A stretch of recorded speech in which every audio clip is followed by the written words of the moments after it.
Now question number 2. Chaya, Maya and Ria were partners sharing profit and losses in the ratio of 4:3:3. देखो इधर ratio क्या आता है, 4+3+3 कितना हो जाता है, 7 और 3 होता है 10। मतलब आउट ऑफ 10 4 रेशियो रहेगा, छाया का 3 रेशियो रहेगा, माया का आउट ऑफ 10 में से 3 रेशियो रहेगा रिया का। तो ये बैलेंस शीट दी है, assets liability as it is. और हम लोग देखो डेट ऑफ पार्टनर्स में कैसे करते हैं, हम लोग पहला एडजस्टमेंट देखते हैं। देखो इधर रिया डाइड हो चुकी है ऑन 31 जुलाई। केयरफुली, कभी डाइड हो चुके हैं 31 जुलाई। हमारी क्लोजिंग डेट था 31 मार्च और रिया डाइड हो गई 31 जुलाई में। तो देखो मार्च से जुलाई तक कितना पीरियड होता है, तो अप्रैल मई जून जुलाई यानी 4 मंथ्स, यानी 4 महीना ये रिया बिजनेस में थी, उसके बाद मर गई। मतलब 4 महीने का उसको प्रॉफिट देना पड़ेगा। तो उसके बारे में टिक मक करके रखो, ये याद रहना चाहिए बाद में। तो देखेंगे फर्स्ट एडजस्टमेंट है goodwill. Goodwill is to be valued at the value, कौन से वैल्यू पे, at 2 year purchase. Keep in mind 2 year purchase याद रखो, यानी 2 साल के लिए हम लोग को गुडविल वैल्यूड करने का है। और जो वैल्यूड करने का कौन से वैल्यू पे, of the average profit of the कौन सा ईयर, लास्ट 5 ईयर्स, यानी लास्ट 5 ईयर्स के प्रॉफिट निकालने का है। तो देखो ट्रेडिंग रिजल्ट क्या था लास्ट 5 ईयर्स का, देखो 6,000 है, 8,000 है, 18,000 और बीच में एक लॉस हो गया देखो 13-14 में। तो लॉस हम लोग लेस करेंगे। ओके, उसके बाद देखो और प्रॉफिट बताया 12,000। ओके, ये सब एवरेज प्रॉफिट निकाल के हम लोग एवरेज निकालेंगे, बाद में मल्टीपल करेंगे और गुडविल निकालेंगे। गुडविल बहुत बार हम लोग ने कैलकुलेट किया है, तो ये सब कैलकुलेट बाद में करेंगे। उसके बाद सेकेंड एडजस्टमेंट आती है profit up to the date of Riyaz death, कितना है टू बी कैलकुलेटेड, कौन से बेस पे कैलकुलेट करने का है, तो last year profit. Last year profit यानी कौन सा, जो एंड में रहता है वो प्रॉफिट के ऊपर करने का हमें। ओके, ये भी कैलकुलेशन हम लोग बाद में देखते हैं। उसके बाद थर्ड एडजस्टमेंट में क्या बोला है, देखो सन्ड्री एसेट एप्रिसिएटेड बाय 10%, तो हम लोग सन्ड्री एसेट के ऊपर टिक मार्क करेंगे। स्टॉक टू बी डेप्रिसिएटेड हो गए, स्टॉक देखो कितना डेप्रिसिएटेड हुआ है, तो स्टॉक डेप्रिसिएटेड हुआ है बाय ₹1,500, तो स्टॉक के ऊपर भी टिक मार्क करेंगे। डेप्रिसिएटेड एंड रिड्यूस, एप्रिसिएटेड यानी बढ़ गया। उसके बाद का एडजस्टमेंट देखो क्या है, all the goods are goods, मतलब all the debts are goods, जो भी डेब्ट्स है, डेब्ट्स का मतलब क्या होता है, डेब्ट्स का मतलब होता है डेटर्स। देखो all the debts are goods and provision for doubtful debts is no longer necessary. इसका मतलब क्या होता है कि जो डेटर्स थे ना 30,000 वो अच्छे है, यानी सब रिकवरेबल है, और जो प्रोविजन फॉर डाउटफुल डेब्ट 1,000 है वो अभी नहीं रहेगा। मतलब इधर जो होने वाला लॉस था वो टल गया। हमारे डूबने वाले पैसे थे रिजर्व फॉर डाउटफुल डेब्ट्स, अभी वो नहीं डूबेंगे, मतलब वो क्या हो गया, अभी प्रॉफिट हो गया, तो प्रॉफिट दिखाएंगे। और जो भी 30,000 डेटर्स है हमारे अच्छे डेटर्स है, गुड डेटर्स है, तो डायरेक्ट बैलेंस शीट में 30,000 गुड डेटर दिखाएंगे। ओके, तो टिक मार्क करेंगे इसके ऊपर भी। नेक्स्ट है एडजस्टमेंट नंबर 5। देखो क्या बोला उसमें, an item of ₹2,000 included in creditors no longer अभी, मतलब no longer is a liability, और उसको क्या करो, शुड बी रिटर्न ऑफ। यानी उसने क्या बोला है, जो 2,000 इंक्लूडेड इन क्रेडिटर, क्रेडिटर में 2,000 इंक्लूड है ना, वो अभी लायबिलिटी नहीं रहेगी। ओके, तो इसको निकाल देंगे, लेस करेंगे। इसका भी एडजस्टमेंट बाद में देखते हैं, लेकिन टिक मार्क तो करके रखेंगे, तो क्रेडिटर के ऊपर टिक मार्क आएगा। देखो ये टिक मार्क बहुत इंपॉर्टेंस है, इससे क्या हो जाता है, हमें प्रॉब्लम समझ में आता है किधर क्या है, और सॉल्व करने में आसानी हो जाती है। कभी भी पहला प्रॉब्लम रीड करो, उसको एनालाइज करो, टिक मार्क करो, बाद में सॉल्व कर लो। देखो यहाँ पे क्या बोला है करने को हमें, तो यहाँ पे बोला है you are required to prepare revaluation accounts. Partners में किसका पार्टनर्स, खाली रियाज का कैपिटल बनाने को बोला है। केयरफुली देखो, सब पार्टनर्स का कैपिटल अकाउंट नहीं बोला, ओनली रियाज का कैपिटल बोले, तो रियाज का ही कैपिटल बनाओ, बाकी के पार्टनर्स के इफेक्ट नहीं आएंगे। ओके, और उसके बाद क्या बोला है, वर्किंग नोट बनाने को बोला है, किसके लिए, for calculation of the goodwill and profit till the date of the death. मतलब जो प्रॉफिट का कैलकुलेशन है, जो रिया का है उसका प्रॉफिट का कैलकुलेशन और गुडविल का कैलकुलेशन, ये बनाना पड़ेगा, क्योंकि वो वर्किंग नोट है, लेकिन इसको आंसर को मार्क्स है। ओके, तो हमें यहाँ पे रिवैल्यूएशन अकाउंट बनाने का है, रियाज का कैपिटल बनाने का है, goodwill and share of profit का वर्किंग नोट बनाने को बोला है। तो ये सब बनाना पड़ेगा। तो देखेंगे कैसे सॉल्व करेंगे। तो देखो नंबर 2 है, क्या बोला इन द बुक्स ऑफ, देखो प्रॉफिट एंड लॉस एडजस्टमेंट ने अभी बनाने का, क्या बनाने को बोला है, revaluation account. Okay, revaluation account बनाएंगे। रिवैल्यूएशन अकाउंट में देखो जो है डेबिट क्रेडिट वो बनाएंगे, बाद में नीचे रियाज का कैपिटल बनाएंगे, ओनली रियाज कैपिटल, बाकी के पार्टनर्स नहीं बनाने का, क्योंकि जो बनाने को बोले वही बनाओ। ओके, तो देखो इधर पार्टनर्स कैपिटल का इफेक्ट में खाली रियाज का ही कैपिटल जाएगा, बाकी लोग का नहीं जाएगा, क्योंकि हम लोग ने रियाज का कैपिटल बनाया। तो रियाज का कैपिटल जाएगा बाय बैलेंस ब्रॉड डाउन। रिया का कैपिटल कितना था, 20,000। ओके, उसके बाद है जनरल रिजर्व है। जनरल रिजर्व हम लोग डिस्ट्रीब्यूट करते हैं पार्टनर्स में, लेकिन इधर पार्टनर्स अभी रियाज का ही भरा है, तो हम लोग रियाज का ही कैलकुलेशन करेंगे। तो देखो जनरल रिजर्व जाएगा रियाज के ओल्ड रेशियो से, उसका रिया का ओल्ड रेशियो क्या है देखो, लेकिन हम लोग कैलकुलेशन दिखाते समय तीनों का दिखा रहे, लेकिन खाली रिया का ही दिखा दो कैलकुलेशन। तो रियाज का कितना आ रहा है रेशियो देखो, 3/10 है ना। 10 क्यों है, 4 + 3 + 3 तो क्या होता है, 10 होता है।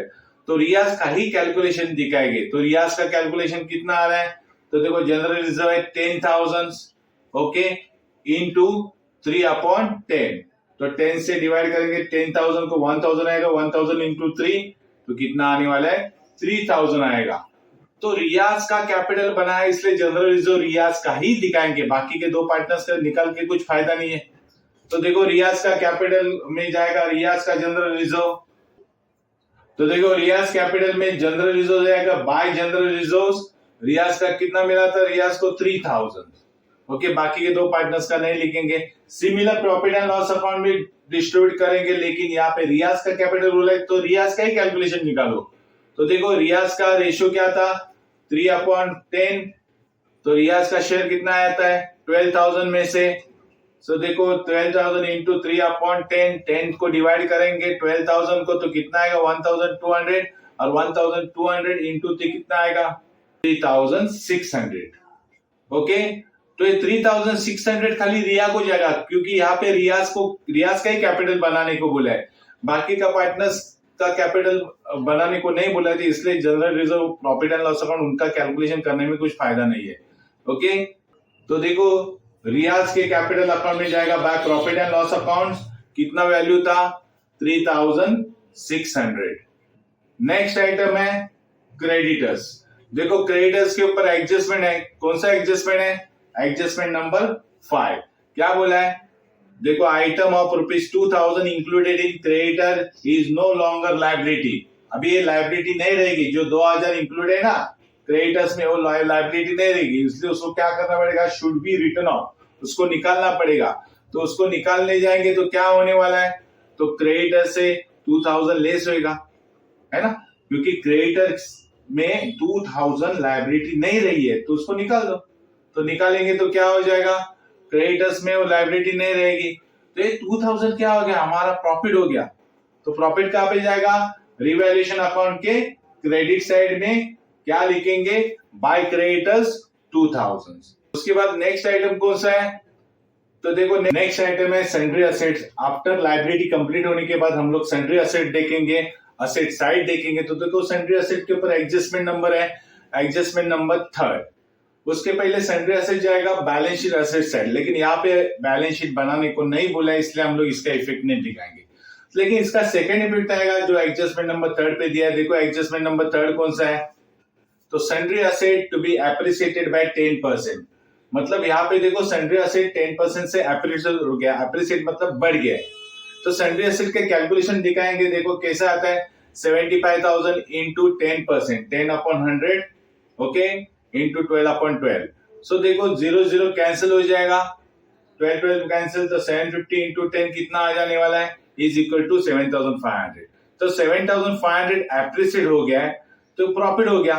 तो प्रॉफिट कहां पे चला जाएगा, रिवैल्यूएशन अकाउंट के क्रेडिट साइड में बाय सन्ड्री असेट ₹7,500।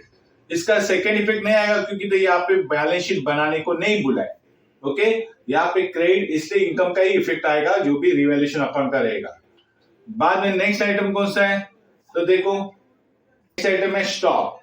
स्टॉक का भी इफेक्ट बैलेंस शीट में नहीं जाएगा क्योंकि बैलेंस शीट नहीं बनाने को बोला है, लेकिन उसके ऊपर एडजस्टमेंट है, एडजस्टमेंट नंबर 3 है। देखो क्या बोल रहा है, stock to be depreciated by ₹1500 से डेप्रिसिएट हो चुकी है। मतलब डेप्रिसिएट मतलब उसकी वैल्यू कम हो चुकी है, तो ऑब्वियसली इसका एक ही इफेक्ट आने वाला है, वो भी कहां पे चला जाएगा, रिवैल्यूएशन अकाउंट के डेबिट साइड में। स्टॉक ₹1500, क्योंकि स्टॉक रिड्यूस हो चुका है मतलब लॉस हो चुका है, तो लॉस का इफेक्ट कहां पे जाएगा, डेबिट साइड में चला जाता है। लेकिन यहाँ पे रिवैल्यूएशन अकाउंट बनाने को बोला, इसलिए रिवैल्यूएशन अकाउंट बनाओ। प्रॉफिट एंड लॉस एडजस्टमेंट बोलते तो प्रॉफिट एंड लॉस एडजस्टमेंट लिखते, दोनों का मीनिंग एक ही होता है, लेकिन हम लोग रिवैल्यूएशन अकाउंट ही बनाएंगे। नेक्स्ट आइटम कौन सा है, देखो डेटर्स है। डेटर्स 30,000 आएगा बैलेंस शीट में, लेकिन यहाँ पे बैलेंस शीट नहीं बनाने को बोला है, तो हम लोग देखेंगे आईडीडी का इफेक्ट क्या आता है। ओके, तो यहाँ पे देखो आईडीडी है 1000, तो 1000 के ऊपर देखो एडजस्टमेंट क्या बोला था, तो यहाँ पे बोला था all the debts are goods, यानी अच्छे डेब्ट्स है, इसलिए provision for doubtful debt is no longer required, यानी आईडीडी इधर नहीं आएगी क्योंकि सब डेटर्स अच्छे हैं। सब डेटर अच्छे मतलब आईडीडी का जो हम लोग ने लॉस करके लिखा था वो नहीं लिखेंगे, तो अभी क्या लिखेंगे, प्रॉफिट, तो इसका इफेक्ट जाएगा रिवैल्यूएशन अकाउंट के क्रेडिट साइड में आईडीडी ₹1000। इसका मीनिंग क्या होता है कि आईडीडी अगर हम लोग ने लॉस लिखा है तो अभी लॉस नहीं है, तो डेफिनेटली प्रॉफिट होगा, और प्रॉफिट कहां पे चला जाता है, क्रेडिट साइड में चला जाता है, इसलिए वो रिवैल्यूएशन अकाउंट के क्रेडिट साइड में चला जाएगा। ओके, और इसका एक ही इफेक्ट आएगा क्योंकि हम लोग को यहाँ पे बैलेंस शीट बनाने को नहीं बोला है। नेक्स्ट एडजस्टमेंट देखेंगे कैश। देखो नेक्स्ट कैश है, लेकिन कैश के बारे में यहाँ पे कुछ बोला नहीं बनाने को, इसलिए कैश अकाउंट भी नहीं बनाएंगे। अभी हम लोग सब बैलेंस शीट में देखो असेट लायबिलिटी सब क्लियर हो चुकी है, अभी वन बाय वन हम लोग एडजस्टमेंट देखेंगे। तो देखो यहाँ पे पहला एडजस्टमेंट है goodwill. Goodwill is to be valued at 2 year purchase of average profit of the last 5 years, यानी लास्ट 5 ईयर्स का एवरेज प्रॉफिट निकालो और वो एवरेज प्रॉफिट का 2 ईयर्स का गुडविल लेने का है। तो देखो ट्रेडिंग रिजल्ट क्या दिया है यहाँ पे, तो देखो फर्स्ट ईयर में कितना प्रॉफिट हो गया 6000, सेकेंड ईयर में 8000 है, थर्ड ईयर में 18000 है, फोर्थ ईयर में देखो लॉस है 9000, और फिफ्थ ईयर में हमें प्रॉफिट हो गया अगेन 12000। ओके, तो अगर इसका कैलकुलेशन करेंगे तो क्या कैलकुलेशन आएगा, शेयर ऑफ द गुडविल देखो रियाज का कैसे निकालेंगे, average profit of the 5 years का एवरेज प्रॉफिट, देखो टोटल प्रॉफिट ऐड करेंगे 6000 प्लस 8000 प्लस 18000, लेकिन लॉस लेस करेंगे, देखो केयरफुली लॉस लेस करेंगे प्लस 12000। ओके, लॉस लेस करो तो आएगा, और इसको डिवाइड करेंगे 5 इयर्स क्योंकि 5 इयर्स का प्रॉफिट है। ओके, तो कितना आएगा एवरेज प्रॉफिट 7000। ओके, तो 7000 एवरेज प्रॉफिट है, तो गुडविल कितना देगा फर्म का, तो फर्म का गुडविल देखो average profit of the 5 years into number of year purchase. देखो एवरेज प्रॉफिट हम लोग ने निकाला है 7000, नंबर ऑफ ईयर परचेज दिया है देखो क्वेश्चन में 2 इज इक्वल टू 14000। सो 14000 क्या आ गया, गुडविल आ गया। उसमें रिया का शेयर्स कितना है गुडविल में, देखो तो गुडविल ऑफ द फर्म कितना था हमारा 14000 था, उसमें रिया का शेयर्स देखो दिया है, रिया का शेयर्स कितने अपॉन 10 है। ओके, तो 3/10 से अगर हम लोग रिया का शेयर्स निकालेंगे, क्यों रिया का शेयर निकालने को बोल रहा है, यहाँ पे गुडविल फर्म का तो ऐसा कुछ मेंशन नहीं किया, लेकिन रिया का शेयर्स क्यों बोल रहा है, क्योंकि इधर हम लोग ने रिया का शेयर्स कैपिटल ही निकालना है। ओके, क्योंकि इधर बाकी के पार्टनर्स का कैपिटल अकाउंट बनाने को ही नहीं बोला है, रियाज का कैपिटल अकाउंट बनाने को बोला है, इसलिए हमें शेयर रियाज का ही निकालना पड़ेगा। तो देखो 14000 गुडविल फर्म का है, तो रिया का शेयर्स कितना आता है 3/10। सो 3/10 करेंगे तो 14000 को 10 से डिवाइड करेंगे तो कितना आने वाला है 1400। 1400 इंटू 3 करेंगे तो कितना आएगा, तो रिया का शेयर्स देखो कितना आने वाला है 4200। तो ये रिया का शेयर ऑफ गुडविल है, और ये जाएगा रियाज के कैपिटल में बाय गुडविल, कितना जाएगा 4200। ओके, इसका सेकेंड इफेक्ट नहीं आएगा क्योंकि गुडविल अकाउंट नहीं बोला है, बैलेंस शीट नहीं बनाने को बोला है, इसलिए सेकेंड इफेक्ट नहीं आएगा। तो नेक्स्ट एडजस्टमेंट देखेंगे क्या बोल रहा है, profit up to the date of the Riyaz death to be calculated on the basis of, कौन से बेसिस पे करने का हमें, लास्ट ईयर प्रॉफिट के बेसिस पे। यानी लास्ट ईयर प्रॉफिट कितना था, देखो इधर ही 12000 है लास्ट ईयर का प्रॉफिट। सो 12000 के बेस पे हमें रिया का शेयर्स निकालना पड़ेगा। तो देखो कैसे निकालेंगे, तो इसका कैलकुलेशन दिया है तो देखो वर्किंग कैपिटल रियाज का शेयर ऑफ प्रॉफिट कितना आएगा। सो देखो हमें बोला लास्ट ईयर के प्रॉफिट के ऊपर, मतलब लास्ट ईयर का प्रॉफिट कितना है, देखो लास्ट ईयर का प्रॉफिट कितना आ जाएगा, उसके बेस पे हम लोग को रिया का कैपिटल शेयर्स करने का है। तो पहला देखेंगे हम लोग रिया का शेयर्स, देखो कितना निकालेंगे, तो लास्ट ईयर प्रॉफिट इनटू रिया का शेयर्स और पीरियड, यानी कितने टाइम से वो पीरियड में, वो भी देखना पड़ेगा। तो profit of the last year कितना है, 12,000 है, देखो इनटू रिया का शेयर्स मालूम है 3/10 है, और वो कितना महीना बिजनेस में थी after last year closing date के बाद, वो कितना महीना बिजनेस में थी।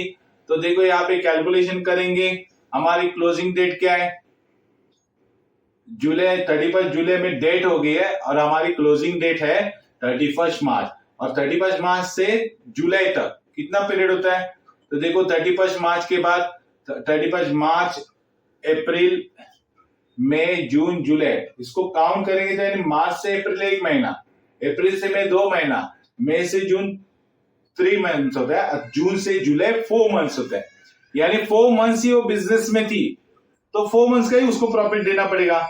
तो 4 मंथ्स का प्रॉफिट देखो कैसे निकालेंगे, सो इनटू 4/12 करेंगे। तो यहाँ देखो 10 से डिवाइड करेंगे तो 1200 आएगा, और 1200 को डिवाइड करेंगे 12 से तो 100 आ जाएगा। सो 100 इंटू 3 300, और 300 इंटू 4 1200। देखो कैलकुलेशन सिंपल, आप अपने स्टाइल से भी कर सकते हैं। तो 1200 ये रिया का शेयर ऑफ प्रॉफिट है, और ये प्रॉफिट उसको मिलेगा तो डेफिनेटली उसका इनकम है, उसका इनकम है तो कहां पे चला जाएगा, तो रियाज के कैपिटल में क्रेडिट साइड में चला जाएगा, by profit and loss suspense account लिखेंगे 1200। क्यों, क्योंकि रिया का प्रॉफिट है तो उसको ही मिलने वाला है। अरे हम लोग profit and loss suspense account इसलिए लिखते हैं क्योंकि ये पूरा श्योर एक्यूरेट प्रॉफिट नहीं है, ये लास्ट ईयर के प्रॉफिट के बेस पे दिया है, इसलिए इसको profit and loss suspense account बोलते हैं। इसका सेकेंड इफेक्ट भी आता है, लेकिन इसका सेकेंड इफेक्ट नहीं मानेंगे क्योंकि यहाँ पे बैलेंस शीट बनाने को नहीं बोला है, इसलिए इसका सेकेंड इफेक्ट नहीं आ जाएगा। अभी देखोगे तो सब एडजस्टमेंट हो चुके हैं, तो पहला हम लोग क्या करेंगे, रिवैल्यूएशन अकाउंट क्लोज करेंगे। तो देखो रिवैल्यूएशन अकाउंट में देखो क्रेडिट साइड में दिख रहा है सब टोटल जाहिर भी है, तो क्रेडिट साइड की टोटल 10,500 आ गए, दोनों साइड में लिखेंगे। देखो डेबिट साइड में खाली 1,500 है, सो 10,500 में से 1,500 लेस करेंगे तो नेट इनकम आएगा, क्योंकि क्रेडिट साइड ज्यादा है ना, क्रेडिट साइड है इनकम। सो देखो 9,000 इनकम आ रहा है, हमें 9,000 प्रॉफिट हो गया, क्योंकि क्रेडिट साइड हैवी है, क्रेडिट साइड में इनकम रहता है। तो हम लोग डिस्ट्रीब्यूट करेंगे 9,000 तीनों पार्टनर्स में। तो पहला पार्टनर्स को ना छाया है 9,000 इंटू 4/10, तो कैलकुलेशन करने के बाद आ रहे 3,600। ओके, माया को भी 9,000, उसका रेशियो था 3/10, सो कैलकुलेशन करने के बाद आ रहा है कितना उसका आ रहा है शेयर, तो 2,700 आ रहा है। सिमिलर रियाज का भी कैलकुलेशन करेंगे, देखो 9,000 इंटू 3/10, तो कैलकुलेशन करने के बाद आ रहा है उसका भी 2,700। तो हम लोग ये लिखेंगे, देखो कैसे लिखने का यहाँ पे, तो रिवैल्यूएशन अकाउंट के डेबिट में लिखेंगे, क्या लिखेंगे, profit on revaluation transfer to partners capital. अभी पार्टनर्स इधर एक ही है, लेकिन लिखते समय अभी पहले तीनों का लिखेंगे। तो छाया का आएगा 3,600, माया का आएगा 2,700, और रिया का आएगा 2,700। तो यहाँ पे देखो रियाज कैपिटल ही बनाने को बोला है, तो हम लोग खाली रियाज का ही कैपिटल ट्रांसफर करेंगे। तो रिया का शेयर ऑफ प्रॉफिट कितना था, देखो 2,700, तो बाय रिवैल्यूएशन अकाउंट 2,700 लिखेंगे, क्योंकि रियाज कैपिटल ही बनाने को बोला है। ओके, अभी हम लोग रियाज का कैपिटल अकाउंट क्लोज करेंगे। तो देखो क्रेडिट साइड हेवी है, उसका कैपिटल की साइड देखो हेवी है, तो टोटल रियाज का कैपिटल कितना आ रहा है, 34,700 आ रहा है। डेबिट साइड में तो कुछ भी नहीं, लॉस भी कुछ भी नहीं, तो पूरा 34,700 रिया को देने का है। तो हम लोग लिखेंगे रियाज एग्जीक्यूटर लोन अकाउंट में ट्रांसफर हो जाएगा, क्योंकि रिया तो मर चुकी है, रिया इज डेड ऑलरेडी, तो उसका जो लीगल रिप्रेजेंटेटिव रहेगा उसके नाम से ये हम लोग अमाउंट ट्रांसफर करेंगे। तो रिया का एग्जीक्यूटर लोन करके नाम लिखो और 34,700 उधर आ जाएगा। एक्चुअली ये बैलेंस जाएगा बैलेंस शीट लायबिलिटी साइड में, क्योंकि रिया को ये पैसा देने का है तो डेफिनेटली ये लायबिलिटी है, लेकिन इधर बैलेंस शीट बनाने को नहीं बोला, इसलिए हम लोग इधर तक ही लिखेंगे, बाकी का कुछ भी नहीं लिखेंगे। तो यहाँ पे प्रॉब्लम खत्म हो रहा है। आप याद रखो कि यहाँ पे हम लोग को रिवैल्यूएशन अकाउंट, रियाज कैपिटल अकाउंट बनाने को बोले थे और जो वर्किंग नोट बोले थे goodwill and share of profit. तो यही आंसर का मेन सॉल्यूशन है। आप इसको प्रॉपरली देखो, उसको सॉल्व करो, प्रैक्टिस करो इमीडिएटली, इसमें आपको ज्यादा से ज्यादा एक्सपर्ट हो जाओगे। Okay, thank you.